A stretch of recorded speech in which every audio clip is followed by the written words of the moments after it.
এই বেড়াটির খাবার দে। কি রে শান্তু, তুই কি করতেছস? আমার বাগের জায়গায় ব্যস্ত আছি।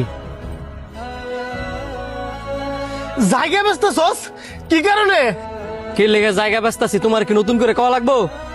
তোমার আমি কবেতে কইছি যে আমার প্রত্যেকটা বন্ধুর বাইক আছে, আমার একটা বাইক কিনা দাও, দিছ?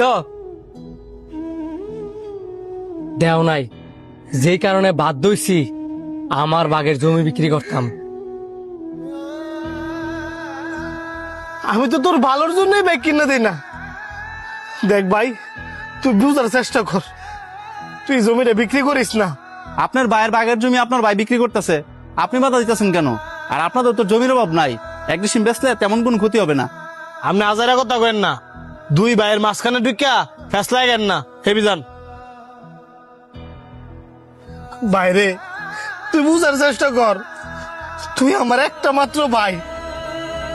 বাপের জমি বেচা বাইকটা কিনিস না, আমি তোর বালা চাই। তুই আমার বালা চাস না, তুই হইছিস একটা নিমসা শয়তান।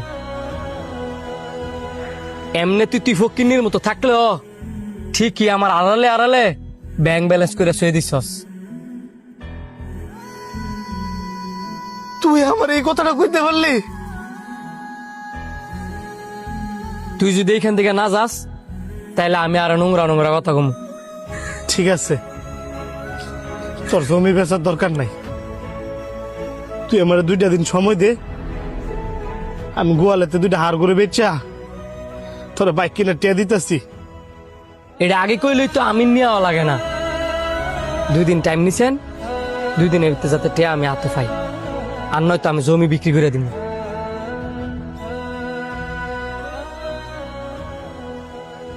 কি রে, তুই 2 দিন ধরে মন মারা হয়ে রয়েছিস কিনলি গিয়া? নতুন বাইক কিনলি, কই বন্ধু বান্ধব ট্যুর দিমু, তা না বন্ধু বান্ধব ফোন দিলে উল্টা ফোন কাটিয়া দেস। তুই থাক, আমি বাড়িতে গেলাম, কোনো কিছু ভালো লাগতেছে না।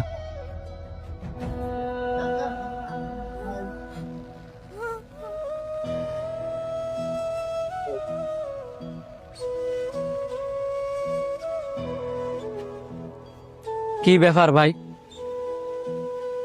বাইকটা কেনার পরের থেকে তুমি আমার সাথে ঠিক মতো কথা কও না, একসাথে বসে খাও না, কেমন যেন ইগনোর করো। ভাই,